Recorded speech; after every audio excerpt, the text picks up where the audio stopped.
ನಾಯಕ ಗಣೇಶನಾದ ಕಥೆ. ಪುರಾಣ ಕಥೆಗಳಲ್ಲಿ ಗಣೇಶನ ಕಥೆಯು ಅತ್ಯಂತ ರೋಮಾಂಚಕವಾದದ್ದು.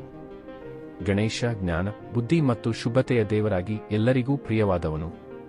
ಆದರೆ ಒಂದು ಕಾಲದಲ್ಲಿ ಗಣೇಶನು ಒಬ್ಬ ಸಾಮಾನ್ಯ ಬಾಲಕನಂತೆ ತಾಯಿಯ ಸೃಷ್ಟಿಯಾಗಿ ಜನ್ಮ ತಾಳಿದನು. ಈ ಕಥೆಯು ಶಿವಪಾರ್ವತಿಯ ದಿವ್ಯ ಸಂಬಂಧದಿಂದ ಆರಂಭವಾಗುತ್ತದೆ. ಒಂದು ದಿನ ಪಾರ್ವತಿಯು ಕೈಲಾಸದಲ್ಲಿ ಒಂಟಿಯಾಗಿದ್ದಾಗ ತನ್ನ ಸೇವಕಿಯರೊಂದಿಗೆ ಸ್ನಾನ ಮಾಡಲು ತೀರ್ಮಾನಿಸಿದಳು. ಆದರೆ ಯಾರಾದರೂ ಒಳಗೆ ಬಂದು ತನ್ನ ಏಕಾಂತವನ್ನು ಭಂಗಗೊಳಿಸಬಹುದೆಂಬ ಚಿಂತೆಯಿತ್ತು. ಆಗ ತನ್ನ ಶಕ್ತಿಯಿಂದ ಒಂದು ಬಾಲಕನನ್ನು ಸೃಷ್ಟಿಸಿದಳು. ಈ ಬಾಲಕನಿಗೆ ತನ್ನ ದೇಹದ ಕೊಳಕಿನಿಂದ ಮೈಲಿಗೆಯಿಂದ ರೂಪ ನೀಡಿದಳು. ಆ ಬಾಲಕನಿಗೆ ತನ್ನ ಆಜ್ಞೆಯಂತೆ ಕಾವಲುಗಾರನಾಗಿ ನಿಲ್ಲುವಂತೆ ಸೂಚಿಸಿದಳು. ಯಾರೂ ಒಳಗೆ ಬರಬಾರದು ಎಂದು ಆದೇಶಿಸಿದಳು. ಆ ಬಾಲಕ ಪಾರ್ವತಿಯ ಮಾತಿಗೆ ವಿಧೇಯನಾಗಿ ದ್ವಾರದ ಬಳಿ ನಿಂತನು. ಕೆಲವು ಕ್ಷಣಗಳ ನಂತರ ಶಿವನು ಕೈಲಾಸಕ್ಕೆ ಮರಳಿದನು. ಆತನಿಗೆ ಈ ಹೊಸ ಬಾಲಕನ ಬಗ್ಗೆ ಏನೂ ತಿಳಿದಿರಲಿಲ್ಲ. ಶಿವನು ಒಳಗೆ ಪ್ರವೇಶಿಸಲು ಯತ್ನಿಸಿದಾಗ ಬಾಲಕನು ತಡೆದನು. ನೀನು ಯಾರು?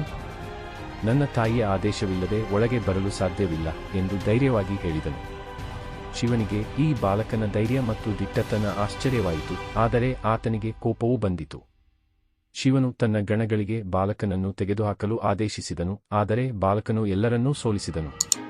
ಇದರಿಂದ ಕುಪಿತನಾದ ಶಿವನು ತನ್ನ ತ್ರಿಶೂಲದಿಂದ ಬಾಲಕನ ತಲೆಯನ್ನು ಕಡಿದುಹಾಕಿದನು.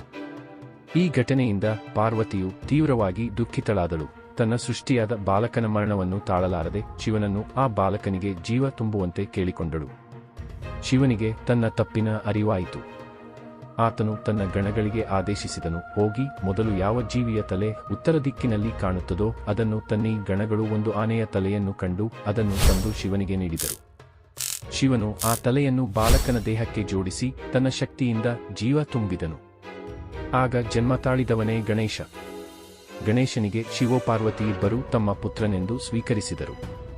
ಶಿವನು ಗಣೇಶನಿಗೆ ಗಣಪತಿ ಎಂಬ ಹೆಸರನ್ನು ಕೊಟ್ಟನು, ಅಂದರೆ ಗಣಗಳ ದೇವತೆಗಳ ಗುಂಪಿನ ನಾಯಕ.